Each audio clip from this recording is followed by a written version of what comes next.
one from the lady, lest you and I are accused of misogyny. Yes. So then the lady first. Yes, please. She's been waiting for a while. So both of them, of course. Yeah. Pranam, sir. Pranam. I have two questions for Yes. you.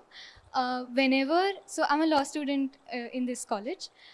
Whenever we try to speak, we try to point out the barbarism in the so-called minority religion, we are advised to speak in hushed tones. Now, this comes through by my parents and my well-wishers, and they say, we say this for you, we don't want you to meet the ends of Kamlesh Tiwari. Or Nupur Sharma.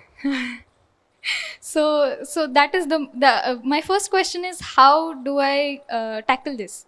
How do I become indifferent, or do I be careful? Or, I mean, not speaking is not an option for me. So how do I come about this? And the second question is, during this event, we were talking to Dr. Ananda Ranganathan, and the question of land acquisition came up. So the first thing that came to my mind was the third largest landowner of in India, that is the Waqf Board. Sir, there is what are the legal ways that we can stop that from happening, because that is happening on a terrifying scale. So that is my second question. Put together a signature petition with 1 lakh signatures and write to the central government asking for the repealment of the Waqf Board. We'll do Do that, that. sir. We'll do that. What the legislature can do, हर बार हम court में जाके क्यों रोए भाई? It is possible for the central government to come out with a model legislation on temple control and reduce the extent of state interference. It is possible for the central government to repeal the Places of Worship Act, where 40,000 occupied sites are still under the control of others. It is possible for the central government to repeal the Waqf Board Act, or at least tone down the extraordinary powers that's been given to it. It's possible for the central government to hit reset on Articles 25 to 30 and set the balance right. Everything that a legislature can do with a majority of 303 and more, hopefully in 2024, why should we always go to the judiciary for this? It makes sense for us to go to the judiciary when the Congress is in power, but why are we constantly going to the judiciary when the BJP is in power? Ask this uncomfortable question. It's so convenient to say, court ऐसा है वैसा है. भाई सरकार तो आपकी है, आप क्या कर रहे हैं? Why should a government be given a free pass? I'll see the mischievous part of this particular statement is, someone on Twitter is going to say, is he saying that we should vote for the Congress? What's wrong with you? My position is very clear. You have a greater right of seeking account and answers from people who you voted for. So what's wrong with it? Now coming to the first question. You're a Hindu, I assume. Know the power of words. Put faith in the mind. In the last 6.5 to 7 years in my public engagements,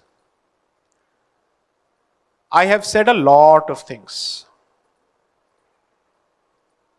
And I've still managed to say what I want to, staying within the bounds of legality and constitutionality. Have I held back my punches in any discussion? In any debate? Have I held back my material in the books when I speak of Mughal invasions and whatnot? I have not. Right? I have placed reliance on two aspects. Tathya and Tark. Facts and logic. Do not allow your sense of angst or anxiety to overpower your sense of judgment and clarity.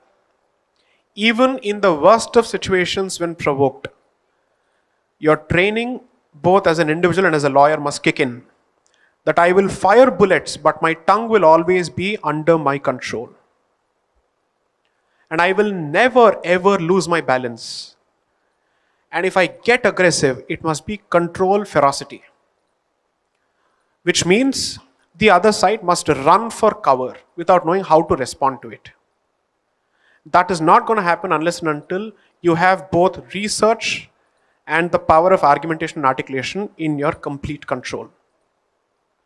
So, since you're a law student, work on sharpening the mind. It will automatically lend sharpness to your tongue. focus on ensuring that you're never ever losing your sandarsh, your sense of objectivity. And equally be aware of the flaws in your own position. Don't buy into your BS so much that you're not able to see through the flaws in your position. Be open to the let's say the flaws in your position. It's very important.